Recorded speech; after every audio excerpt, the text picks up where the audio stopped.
Hey guys, Mr. Betts here.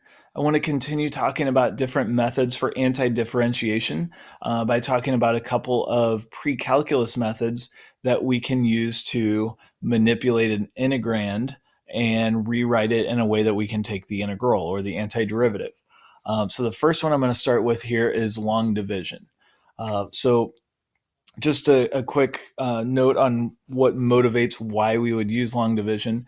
If we have an integral or an antiderivative that looks like this, and we have a single term in the denominator, then we can divide the numerator term by x and rewrite that numerator or that entire expression in a way that we can take the antiderivative.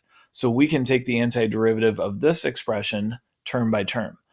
When it's written like this as a quotient, we cannot do it because we don't have a quotient rule for anti-differentiation. Now, if we want to take the antiderivative of an expression like this with multiple terms in the denominator, we can't do that term by term division like we did when there was a single term in the denominator. So we don't know what that's going to be, and we're going to have to use long division to do that. So just a quick refresher on how long division works. So first I want to go through how it works with just numbers, and kind of look at how that compares to how it's going to work with a polynomial.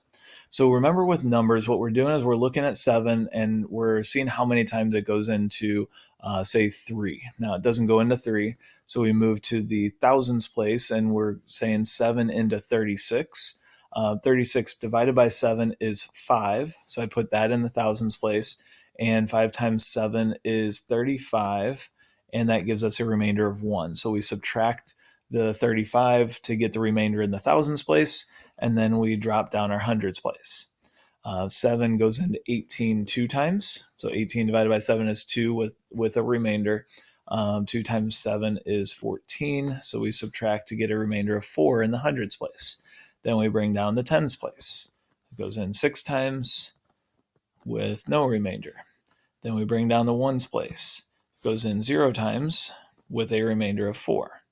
So then at the end, if we have a remainder, then that becomes the numerator in a fraction with our divisor in the denominator. So looking at how that applies to polynomial long division, we're going to do essentially the same thing, except instead of place values, we're going to have degrees in our polynomial. So we're going to look at how many times does x go into 2x cubed. So one little difference here is that we're not looking at how many times this entire expression goes into the first place value, or in this case, the first term, but just the first term into the first term. So x goes into 2x cubed 2x squared times. So essentially you take this divided by this, and you get 2x squared, which is going to go in the x squared column.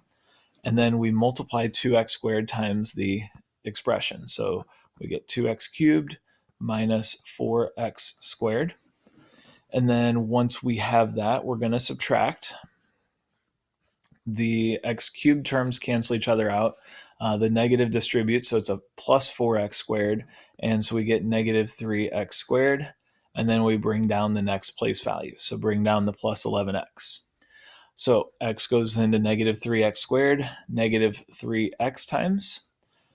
So we get negative 3x times x is negative 3x squared.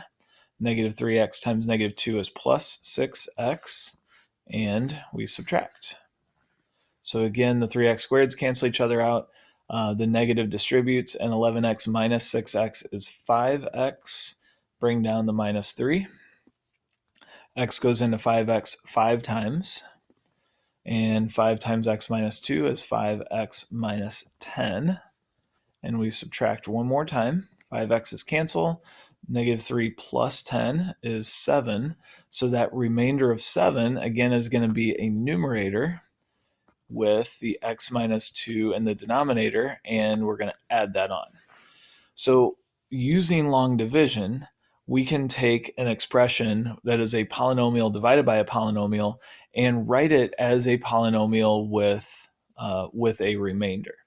So what that does for us in a problem like this is it allows us to rewrite an integrand in a way that we can take the antiderivative of each term by term. So even this one right here, just like we would up here, we can use a natural log to take the antiderivative.